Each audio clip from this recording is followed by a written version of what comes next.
하나님께서 오늘 주시는 말씀은 신약 성경 요한복음 1장 1절로 8절 말씀, 그리고 7장 9절에서 10절 말씀입니다.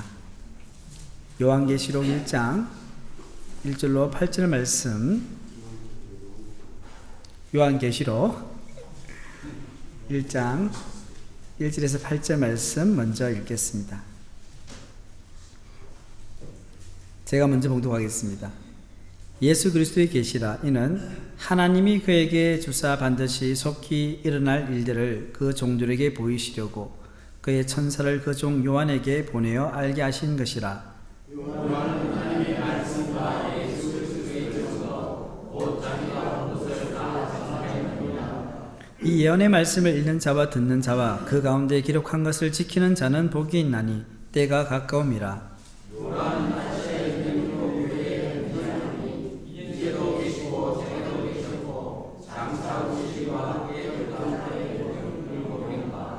또 충성된 증인으로 죽은 자들 가운데서 먼저 나시고 땅의 임금들의 머리가 되신 예수 그리스도로 말미암아 은혜와 평강이 너에게 있기를 원하노라. 우리를 사랑하사 그의 피로 우리 죄에서 우리를 해방하시고 그의 아버지는 위하여 우리를 하나와 제사장으로 삼으신 그에게 영광과 힘이 제세로 있기를 원하노라. 볼지어다 그가 구름을 타고 오시리니라. 각 사람의 눈이 그를 보겠고 그를 찌른 자들도 볼 것이요 땅에 있는 모든 족속이 그로 말미암아 애곡하리니 그러하리라. 아멘. 주 하나님이 이르시되 하나님 알파 오메가라. 이제도 있고 저도 있었고 아멘. 자, 넘어가셔서 요한계시록 7장 9절에서 10절 말씀입니다. 이 말씀을 우리 다 같이 한 목소리로 봉독하겠습니다. 이 일 후에 내가 보니 각 나라와 족속과 백성과 방언에서 아무도 능히 셀 수 없는 큰 무리가 나와 흰옷을 입고 손에 종려가지를 들고 보좌 앞과 어린 양 앞에 서서 큰 소리를 외쳐 이르되 구원하심이 보좌에 앉으신 우리 하나님과 어린 양에게 있도다 하니. 아멘. 할렐루야. 네, 오늘부터 요한계시록 강의 6주 동안 진행하겠습니다. 요한계시록 좀 딱딱할 수 있는데요, 잘 들어주시기를 바랍니다. 성도 여러분, 오늘은 질문 하나 드리면서 말씀을 시작하겠습니다. 여러분은 한국교회에 대해서 어떻게 생각하십니까? 한국교회가 사회 속에서 교회의 본연의 역할을 잘 감당하고 있다고 생각하십니까? 마음속으로 한번 답해 보시기를 바랍니다. 과거 한국교회는 세계에서 유례를 찾아볼 수 없을 정도로 짧은 기간 동안 눈부신 부흥과 성장을 경험했습니다. 그러나 지난 20여 년을 돌아보면 한국교회는 쇠퇴의 길을 걸어온 것 같습니다. 먼저 그 쇠퇴의 증거는 눈에 띄는 교인 수의 감소입니다. 이는 단지 수적인 감소에만 있지 않습니다. 진짜 문제는 교회가 세상 속에서 존재감을 잃어가고 있다는 말입니다. 급변하는 세상 가운데서 변하지 않는 하나님의 말씀을 전해야 하는 교회가 지금 어떻게 되어가고 있습니까? 교회가 많은 경우 세상과 아예 분리되거나 정반대로 세상에 동화되는 모습을 보이고 있습니다. 교회가 세상과 분리되었다는 것은 교회가 세상에 더 이상 선한 영향력을 미치지 못한다는 말씀입니다. 이는 교회가 그들만의 리그가 되었다는 거예요. 쉽게 얘기하면 우리끼리 잘 지낸다는 거죠.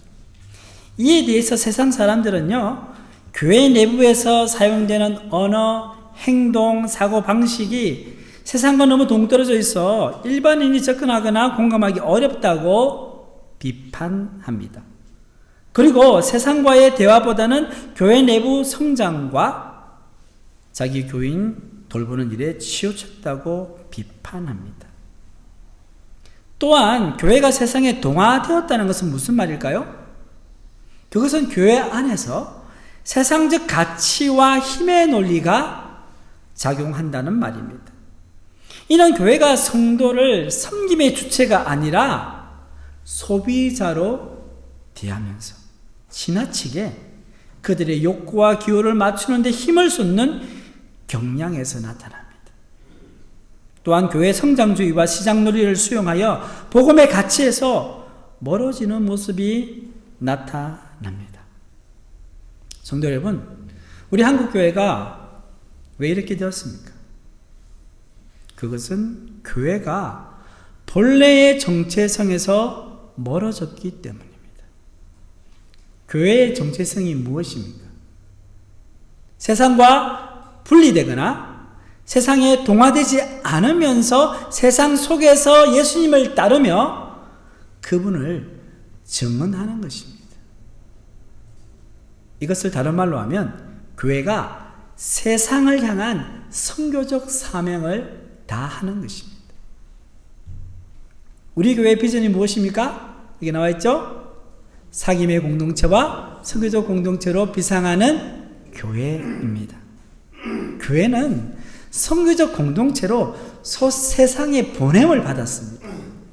그러므로 한국교회는 그 선교적 사명을 온전히 감당해야 합니다.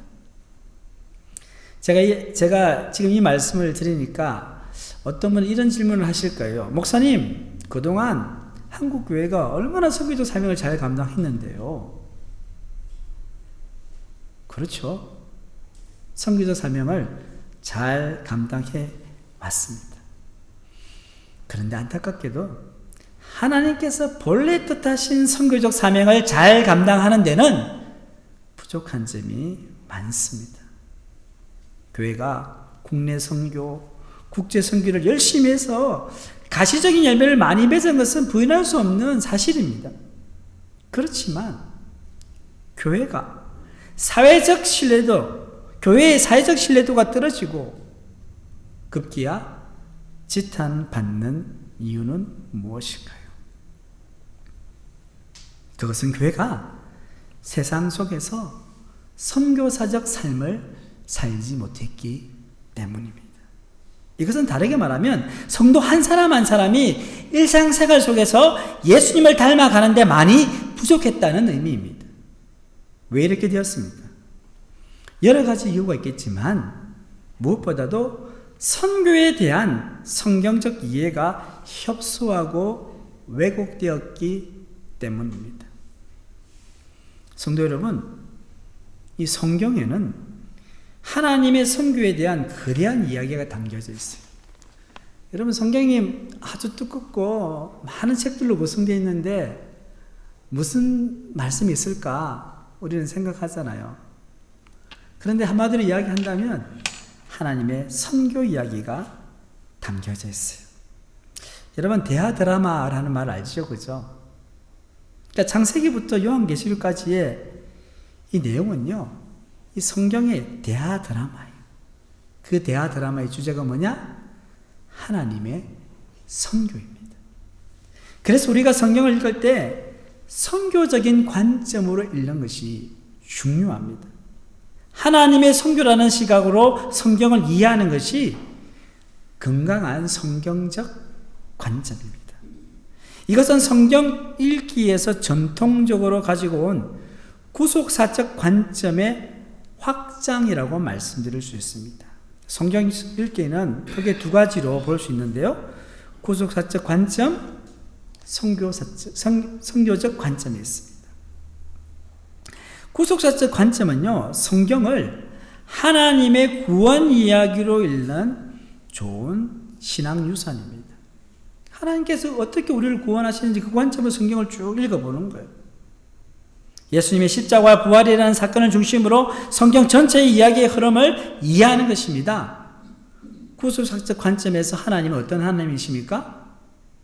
구속, 즉 구원하시는 하나님이십니다. 그렇다면 선교적 관점으로 보면 하나님은 어떤 하나님이십니까? 선교하시는 하나님입니다. 사실 큰 의미에서는 둘 다 같은 의미입니다. 그러나 선교적 관점에서는 선교라는 표현을 통해서 하나님의 임무에 대해서 더 강조점을 두는 거예요. 여러분, 선교를 영어로 뭐라고 하죠? 미션이에요, 미션. 미션의 뜻이 뭡니까? 임무, 사명, 그런 의미입니다. 그러므로 하나님의 선교는 뭡니까? 하나님의 임무입니다. 하나님의 임무가 무엇입니까? 그것은 하나님 사랑의 확장입니다. 이는 삼위일체 하나님의 본질이 사랑이기 때문입니다. 요한일서 4장 8절 말씀해 보시면 하나님은 사랑이십니다. 사랑이 하나님이 아니고요. 뭐라고요? 하나님이 사랑이에요. 거꾸로는 틀린 말이에요. 하나님의 사랑이십니다. 삼위 하나님은요, 서로 사랑하는 관계입니다. 그래서 그 사랑을 피조 세계까지 확장하는 거예요. 흘러보내는 거예요. 바로 하나님의 임무이고 사명입니다. 이것을 하나님의 선교라고 말하는 것입니다. 하나님의 선교가 하나님의 사랑을 확장시키는 것이라면 우리의 선교, 교회의 선교는 무엇입니까? 먼저 그 하나님의 사랑을 받아 누리는 것입니다. 그리고 그 사랑을 나눔과 섬김을 통해서 세상 속에 확장시키는 것입니다. 그렇다면 하나님의 사랑을 받아 누리는 것은 무엇을 뜻합니까? 예수님을 믿어 죄 용서를 받아 하나님의 자녀가 되는 것을 의미합니다. 이는 하나님과의 관계가 회복되어서 그분의 사랑의 관계 안에 들어가게 되는 것을 말합니다. 이렇게 하나님의 사랑과 은혜를 받은 성도는 감격합니다. 오 하나님 감사합니다. 죽을 수밖에 없는 저를 사랑하여 주시고 구원해 주신 주님, 제가 주님을 위해서 무엇을 하면 좋겠습니까? 그럴 때 성도가 하나님을 위해서 할 수 있는 최고의 일이 뭘까요? 그것은 하나님께서 가장 기뻐하시는 일이에요. 하나님께서 가장 기뻐하시는 일은 뭡니까? 하나님께서 하시는 하나님의 선교에 동참하는 것입니다. 그 하나님의 선교는 바로 하나님의 사랑을 확장시키는 것입니다. 그러므로 선교란 하나님의 사랑을 나눔과 섬김을 통해 세상 속에서 확장시켜 나가는 것입니다. 바로 이런 관점으로 우리는 앞으로 6주 동안 요한계시록 말씀을 묵상하며 나누게 될 것입니다. 성도 여러분, 요한계시록을 생각하면 가장 먼저 떠오르는 것은 무엇입니까? 뭡니까? 어렵다? 여러분, 계시록 읽다 보면요, 비유, 상징이 아주 많이 나옵니다. 무슨 말인지 모르겠어요. 뭐 용이 나오고요, 머리에 뿔이 뭐 많이 달렸다고 하고 이해가 안 됩니다. 그렇죠, 어렵죠. 무섭다. 하나님의 심판과 종말에 대해서 너무 적나라하게 이야기해요. 그래서 예시록을 읽는 성도들이 막연한 불안과 두려움이 찾아오는 거예요. 책을 듣고 싶어요. 위험하다. 많은 이단이 요한계시록을 잘못 해석해서 나왔습니다, 여러분. 요한계시록을 잘못 읽다가 나도 이단 되지 않을까? 그래서 대다수 성도는 이 요한계시록을 잘 읽지 않고요, 이해하려고 하지도 않습니다. 계시록은 그저 무섭고 이해할 수 없는 책, 그리고 몇몇 암송구절이면 족한 책으로 생각합니다. 안타깝게도 이와 같은 반응은 요한계시록의 중심 주제를 제대로 이해하지 못해서입니다. 자, 요한계시록은요, 하나님의 구원 계획과 심판, 새 하늘과 새 땅에 대한 비전, 그리고 그 비전을 본 이들이 어떻게 살아야 하는지를 보여주는 책이에요. 마지막 부분이 방점이 찍힌 거예요. 어떻게 살아야 하는지. 더 간략하게 말하면 요한계시록은 하나님의 선교적 비전이 담겨 있습니다. 그래서 우리가 요한계시록을 선교적으로 읽기 위해서 먼저 불식시켜야 할 것이 있어요. 그것은 요한계시록을 마치 종말의 시간표처럼 읽는 거예요. 이런 읽기로 인해서 나온 부작용이 뭡니까? 시한부 종말론. 시한부 종말론. 시간을 정해놓은 거죠. 시한부 종말론을 예를 들으면 여러분도 아실 거예요. 예. 이장림 목사의 다미성교회. 그는 이렇게 이야기했어요. 예수님이 1992년 10월 28일에 공중에 재림하실 것이다. 당시 한국 사회에 이 시한부 종말론 열풍이 불어서는요, 이 신도 수천 명이 직장과 학교를 그만두고 전도와 기도에 몰두한 거예요. 왜? 예수님 오시니까 준비를 해야 될 거 아니에요. 예언된 날이 가까워질수록 재산을 정리하고요, 자녀 학업을 포기하게 하고요, 순교를 준비하는 등 광신적인 행동을 일어났어요. 일반 사람들 보기에는 이상한 거예요.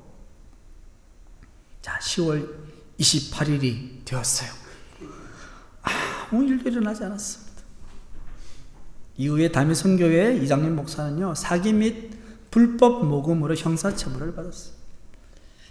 또 많은 이단들이 시한부 종말론을 차용하여서 요한계시록의 본뜻을 왜곡하고 있습니다.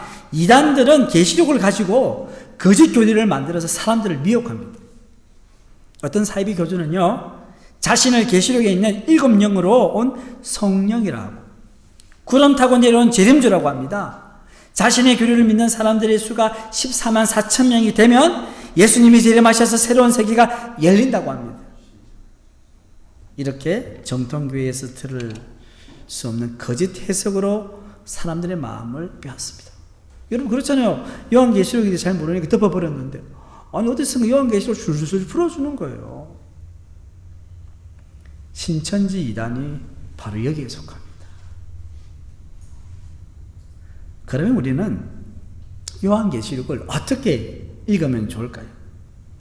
요한계시록을요, 대하 드라마로 이해하는 게 좋습니다. 다시 말하면 요한계시록을요, 하나님의 선교라는 대하 드라마로 읽는 거예요. 하나님의 선교는요, 남미 대륙을 가로질러 흐르는 아마존 강처럼요, 성경의 창세기부터 요한계시록까지 관통하여 흐르는 주제입니다. 하나님의 선교라는 이 주제를 가지고 쫙 보면요, 모든 것이 다 이어져요. 그래서 우리가 요한계시록을 읽다 보면 하나님이 만들어 가시는 선교 역사의 큰 줄기를 알게 됩니다. 자, 요한계시록은 우리 같이 읽어볼까요? 시작. 요한계시록은 로마 제국 시대에 살고 있던 그리스도인들에게 보여주신 하나님의 선교 이야기입니다. 그러면 우리는 그 하나님의 선교 이야기를 바탕으로 오늘날 우리가 어떻게 살아야 할지를 배울 수 있는 거예요. 요한계시록이 하나님의 선교 이야기라면 주인공은 누구입니까? 이야기는 다 주인공이 있어요. 누굽니까? 두말할 것 없이 하나님입니다. 자, 본문 오늘 4절에서 5절 말씀을 함께 읽겠습니다.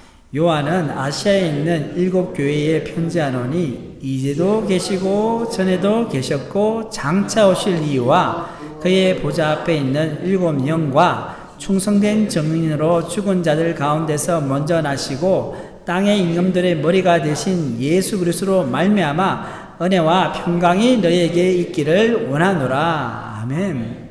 자, 여기에 삼위일체 하나님이 등장합니다. 자, 조금 전에 읽은 본문 말씀에서 삼위일체 하나님을 찾아볼까요? 자, 성부 하나님이 어디 있습니까? 이제도 계시고 전에도 계셨고 장차 오시리. 자, 성령 하나님은요, 그 보좌 앞에 있는 7영. 성자 하나님은요, 충성된 정인으로 죽은 자들 가운데서 먼저 나시고 땅의 임금들의 머리가 되신 예수 그리스도. 특별히 본문 4절에 이제도 계시고 전에도 계셨고 장차 오실이라는 말씀은요, 구약 성경 출애굽기에 나타난 하나님의 자기 계시를 그 바탕으로 하는 표현이에요. 여러분, 계시라는 건 뭘까요? 계시는요, 쉽게 말하면 감춰져 있는 것을 드러내는 거예요. 여러분, 바구니에다가 어떤 물건을 넣고 보자기로 딱 덮어놨잖아요. 그죠? 그러면 그 안에 뭐가 있는지 모르잖아요. 계시는 뭐냐 하면 그 보자기를 덜치는 게 계시예요. 출애굽기 3장 13절에 14절 말씀을 함께 읽겠습니다. 모세가 하나님께 아뢰되 내가 이스라엘 자손에게 가서 이르기를 너희 조상의 하나님이 나를 너희에게 보내셨다 하면 그들이 내게 묻기를 그의 이름이 무엇이냐 하리니 내가 무엇이라고 그들에게 말하리까? 하나님이 모세에게 이르시되 나는 스스로 있는 자이니라. 또 이르시되 너는 이스라엘 자손에게 이같이 이르기를 스스로 있는 자가 나를 너희에게 보내셨다 하라. 아멘. 하나님은 모세를 이스라엘을 구원할 자로 부르셨습니다. 그런데 모세는 갈팡질팡하면서 하나님의 부르심에 응답하기를 주저했습니다. 그러면서 모세가 하나님께 하소연하듯 물었어요. 하나님, 제가 이스라엘 자손들에게 하나님을 어떤 분으로 소개하면 좋겠습니까? 그때 하나님의 그 유명한 대답이 있죠. 나는 스스로 있는 자니라. 영어로 하면 I am who I am. 내가 나다. 이 말씀은 하나님이 영원에 속한 분임을 보였습니다. 영원에 속했다는 것은요, 시간을 초월하는 존재라는 말입니다.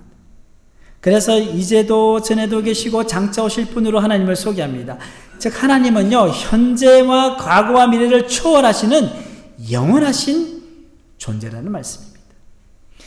이러한 사실을 오늘 본문 8절에서는 다시 이렇게 표현합니다. 본문 8절의 말씀을 읽겠습니다. 주 하나님이 이러시되 나는 알파와 오메가라. 이제도 있고 전에도 있었고 장차 올 자요 전능한 자라 하시더라. 여러분, 나는 알파와 오메가라. 여러분, 알파 오메가 많이 들어보십시오. 그죠? 이게 헬라에서 왔어요. 헬라 알파벳의 맨 첫 글자가 알파. 영어는 뭡니까? A. 자, 헬라의 마지막 알파벳이 오메가예요. 영어는 뭡니까? Z. 그래서 이렇게 소개한 것은요, 시간의 시작과 끝이 하나님께 속해 있다는 말씀이에요. 다시 말해서 역사의 시작도 역사의 끝도 하나님께 달려 있다는 말씀입니다. 사람은 각 시대마다 오고 갑니다. 얼마나 많은 사람들이 태어났다가 죽었습니다. 아무리 잘난 사람이라 할지라도요, 한 시대를 풍미하다가 이 세상을 떠나고 맙니다. 세상 나라도 그렇습니다. 가장 오랜 역사를 가진 로마 제국이 어땠습니까? 여러분, 서방 로마 제국이요, 약 500년을요. 동방 로마 제국, 흔히 비잔틴 제국이라 하잖아요. 그러니까 서방 로마 제국의 역사가 다 포함해도 약 1500년. 이 1500년을 풍미하고 결국은 어떻게 됐습니까? 멸망을 당했습니다. 지상의 교회도 흥망성쇠하고 교회를 대적하는 세상의 권력도 또한 그렇습니다. 제가 오늘 한자를 좀 쓸게요. 권불 10년 화무 11홍이라는 말이 있습니다. 권불 10년, 권세는 10년을 넘기지 못하고 화무 11홍, 꽃은 10일도 붉게 피어있지 못한다 입니다. 이 말은요, 세상의 모든 영화와 권세가 오래가지 못함을 경계하는 한자 성어입니다. 이처럼 아무리 영원한 그 같은 기세로 나타나는 어떤 세력도 결코 영원하지 못합니다. 그러나 하나님은 영원하십니다. 세상은 요동치고 불안전하지만 하나님은 신실하시며 변함이 없으십니다. 성도 여러분, 지금 여러분이 누리는 행복과 즐거움도 영원하지 못합니다. 또한 지금 여러분이 겪고 있는 고통과 슬픔도 영원하지 않습니다. 그래서 우리는 교만하지 말아야 합니다. 또한 절망하지도 말아야 합니다. 단지 우리가 할 일은 하나님을 신뢰하며 겸손히 하나님의 선교에 동참하는 삶을 사는 것입니다. 왜입니까? 오직 하나님만이 우리를 사랑하시는 분이시며 우리를 위한 일이라면 무엇이든지 할 수 있는 전능하신 하나님이시기 때문입니다. 본문 8절에 보시면 하나님을 전능한 자로 소개합니다. 신약 성경의 전능자라는 칭호는요, 이 놀랍게도 그 요한계시록에만 등장합니다. 이 칭호는요, 하나님이 가장 높으시면서 만물을 다스리는 능력을 가진 분임을 나타냅니다. 그런데 이 요한계시록에서 이와 같은 표현을 이 독특한 방식으로 나타내는 표현이 하나 더 있어요. 그게 뭐냐면 오늘 본문 요한계시록 7장 9절에 10절에 나옵니다. 이 말씀을 함께 읽겠습니다. 이 일 후에 내가 보니 각 나라와 족속과 백성과 방언에서 아무도 능히 셀 수 없는 큰 무리가 나와 흰옷을 입고 손에 종려가지를 들고 보좌 앞과 어린 양 앞서 서서 큰 소리를 외쳐 이르되 구원하심이 보좌에 앉으신 우리 하나님과 어린 양에게 있도다 하니. 아멘. 자, 본문 7장 10절에서 하나님을 어떻게 모셔합니까? 구원하심이 보좌에 앉으신 우리 하나님과 어린 양께 있도다 합니다. 즉 오늘 본문 말씀은요, 하나님을 보좌에 앉으신 분으로 묘사합니다. 여러분, 보좌 무슨 말입니까? 보좌는 하나님의 능력과 통치를 상징하는 처소예요. 특별히 요한계시록 4장에서 5장에는요 천상 보좌 환상이 나오는데 거기서 하나님을 하늘 보좌에 앉으신 분으로 소개합니다. 요한계시록 4장 2절에서 3절 말씀을 우리 함께 읽겠습니다. 내가 곧 성령에 감동되었더니 보라 하늘에 보좌를 베풀었고 그 보좌 위에 앉으신 이가 있는데 앉으신 이의 모양이 벽옥과 홍옥보석 같고 또 무지개 있어 보좌에 둘렀는데 그 모양이 녹보석 같더라. 아멘. 자, 여러분 이 말씀 어렵게 느껴지잖아요. 이 말씀은요 보좌 위에 앉으신 하나님에 대한 묘사예요.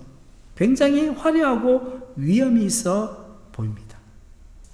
이처럼 하늘 보좌에 앉으셨다는 것은 하나님이 가장 높은 하늘에서 온 세상을 다스리고 계신다는 의미입니다. 이것을 달리 말하면요, 이 땅 위에 보좌에 앉은 다른 어떤 권세들, 그것이 왕이든 대통령이든 또는 경제적인 권력이든 할 것 없이 그것들이 아무리 천하를 호령하는 것처럼 보일지라도 하나님의 통제 아래 있는 피조물에 불과하다는 말씀입니다. 성도 여러분, 오직 하나님께만 궁극적인 통치의 주권이 있는 줄 믿습니다. 이런 하나님이 세상을 구원하시는 분임을 오늘 본문은 말씀하고 있습니다. 본문 7장 9절의 말씀에 보면 각 나라와 족속과 백성과 방언에서 아무도 넘기셀 수 없는 큰 무리가 나와서 큰 소리로 외친다고 합니다. 뭘 외칩니까? 구원하심이 보좌에 앉으신 우리 하나님과 어린 양께만 있도다. 이 사실은 1차적으로 이 말씀을 받았던 소아시아 7개 교회들에게 큰 위로와 힘이 되는 말씀이었습니다. 왜냐하면 그들은 로마 제국의 강력한 압박 가운데서 아주 힘들게 신앙생활을 하고 있었기 때문입니다. 그들이 살아가는 세상에서 구원자라는 칭호를 갖는 사람은요, 다름 아닌 로마 황제였어요. 로마 황제가 그들에겐 구원자였어요. 스스로 그렇게 자처했을 뿐만 아니라 로마가 다스리는 온 세상이 황제를 그렇게 칭했어요. 온 세상을 향한 모든 권력과 통치를 로마 황제가 휘두르고 있었습니다. 로마 황제의 보좌가 모든 통치의 권한인 것처럼 보였습니다. 그러나 사도 요한은 하나님의 백성들로 하여금 더 높이 하늘에 있는 보좌에 주목하라고 합니다. 그리고 그 보좌에 앉으신 하나님을 바라보라고 합니다. 요한은 계시록의 말씀을 통해서 로마 제국 치하의 그리스도인들에게 이렇게 말하는 것입니다. 보좌에 앉으신 그분이 구원자시다. 로마 황제가 아니야. 그분이 정량자시다. 황제는 길어야 몇십 년 살 뿐이다. 그러나 하나님은 전에도 계셨고 이제도 계시며 장차 오시는 분이시다. 그분께 권세와 능력이 있다. 성도가 바라에 보아야 할 분, 온전한 충성과 경배를 드려야 할 분은 보좌에 앉으신 하나님과 그 어린 양 예수님 뿐이다. 사랑하는 포항샘물교회 성도 여러분, 이 말씀은 1세기 성도들뿐만 아니라 오늘 우리에게 지금 이 자리에 앉아있는 성도 여러분들에게 주시는 하나님의 말씀을 기억하시기를 바랍니다. 세상을 호령하는 것은 더 이상 로마 황제 같은 권력자들이 아닙니다. 그러나 여전히 수많은 로마 황제들이 있습니다. 세상을 쥐락펴락하고요, 세상의 모든 주권을 쥐고 있는 것으로 보이는 세력과 조직들이 있습니다. 눈에 보이지 않지만 당장 내 운명을 좌지우지할 것만 같은 세상의 거대한 조류들이 있습니다. 물질이 그렇지 않습니까? 그러면 우리는 오늘날 요한계시록의 말씀을 읽고 들어야 합니다. 하늘 보좌에 앉으신 하나님을 바라봐야 합니다. 그분께만 영원한 통치가 있습니다. 그분께만 궁극적인 승리가 있습니다. 그분은 알파와 오메가가 되십니다. 그분은 온 세상을 구원하시는 하나님이십니다. 바로 그분이 선교하시는 하나님이십니다. 하나님의 성실한 사랑이 오늘도 세상을 지탱하고 마침내 온 세상을 하나님의 사랑으로 회복시키실 것입니다. 성도 여러분, 우리가 요한계시록의 말씀을 통해 진짜 이 세상을 통치하고 다스리시는 분이 하나님이라는 사실을 믿는다면 우리가 직면하는 영적 싸움과 다양한 세상의 문제 앞에 두려워할 필요가 없습니다. 왜냐하면 보좌에 앉으신 전능하신 하나님이 우리를 지켜주시고 돌봐주시기 때문입니다. 또한 그 하나님은 선교의 주체가 되시어 교회를 통해 세상 속에 그리스도의 사랑을 나타내실 것입니다. 우리가 할 일이 무엇입니까? 그것은 온 세상을 향한 하나님의 주권과 통치를 인정하며 순종하는 것입니다. 그리고 선교의 주체가 되시는 하나님을 신뢰하며 나에게 주어진 삶의 자리에서 선교사적 삶을 사는 것입니다. 하나님의 선교는 바로 여러분의 삶의 자리에서 시작해서 세상을 향해 나가는 것입니다. 이와 같은 은혜가 오늘 이 자리에 계신 모든 성도님들 가운데 있기를 주님의 이름으로 축원합니다. 아멘. 하나님 아버지, 오늘도 선교의 주체 되시는 하나님을 바라보게 하시니 감사합니다. 세상은 강한 자가 다스리는 듯 보이지만 하늘 보좌에 앉으신 하나님만이 모든 역사의 시작과 끝을 조정하시는 주권자이심을 믿습니다. 우리를 사랑으로 구원하시고 그 사랑을 이 땅에 흘러보내라 명하신 하나님, 이제 우리도 주님의 선교의 순종으로 동참하기를 원합니다. 무엇보다 먼저 우리 안에 하나님의 통치가 임하게 하시고 그 사랑을 섬김으로 복음을 전하는 삶을 살게 하여 주시옵소서. 이 모든 말씀 우리 주 예수님의 이름으로 기도드립니다. 아멘.